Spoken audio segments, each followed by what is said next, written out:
All right. Well, last week after the election, the FBI announced that it had 2 men in custody and had indicted 3 men for a plot to assassinate President Trump. It came out plat, but I mean plot. What they're saying is they have men in custody who were plotting to assassinate President Trump, and this was at the behest of the Iranian government. Now, in the words of the Libertarian Institute, shaky is what we would use the word to describe this evidence. Even weirder is that one of these people who was indicted had been an FBI informant several times who they say passed on bad intel, but they believe them that when they said that the Iranian government sanctioned this assassination. So it's strange. We're going to try to go through it. Here is the announcement of this. You can find it at justice.gov and then click through to find the criminal complaint for yourself. Notice here it says that they indicted 3 men. 2 of them are from New York. One of them is known as Pop. Just Pop. Corn Pop? Just Pop. And the... one of them is from Iran, and they're being indicted for trying to kill a U.S. citizen of Iranian origin.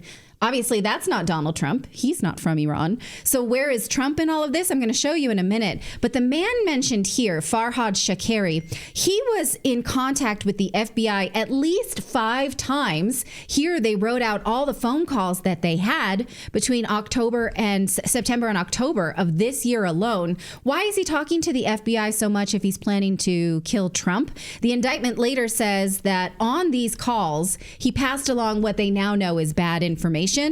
But for whatever reason, when he said that he was doing this on behalf of the Iranian government, that part they believe. Okay. The indictment says that he started this assassination plot of the U.S. Iranian person in December of 2023, again, targeting somebody else, not Trump.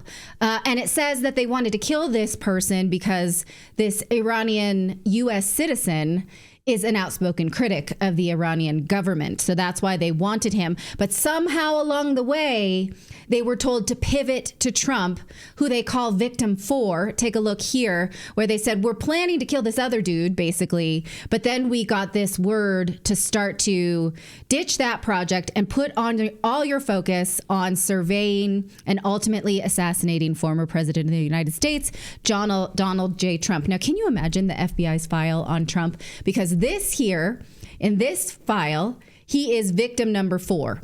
In the Michael Cohen file, he's co-conspirator number A or 1 or what have you. And then in many other cases, he's the main target. So what a mess their file on Trump must be.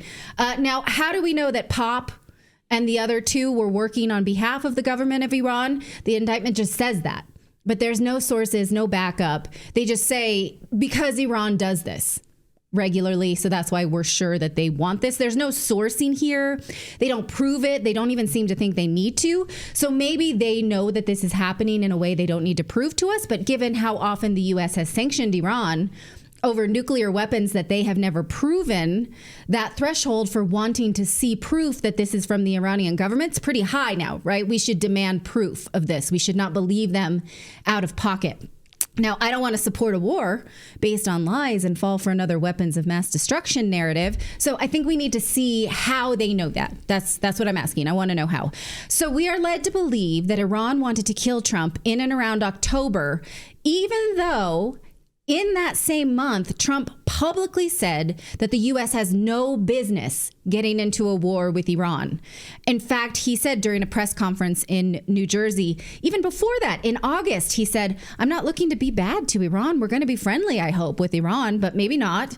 But we're going to be friendly, I hope. We're going to be friendly. But they can't have a nuclear weapon. We're going to make sure they don't have a nuclear weapon, which, again, the IAEA has said many times that they know that they have not seen proof of Iran having a nuclear weapon. So are we to believe that even though Trump is saying, I would like diplomacy with Iran, Iran wants to kill him anyway, even though Trump's opponent at the time did not want diplomacy with Iran?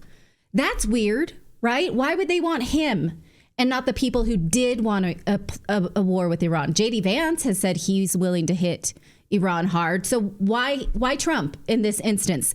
It only makes sense in the context of those who have warned that this would be a false flag for a war with the Middle East in order to support Israel. And in fact, former CIA director CIA employee Michael Scheuer warned us about this on Redacted just a few weeks ago.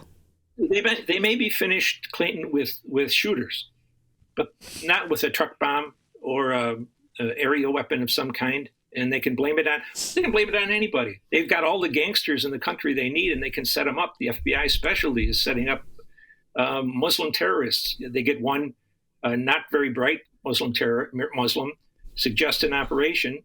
He goes out and gets some dumber Muslims, and then at the last moment, the FBI picks him up and calls it a victory against terrorism.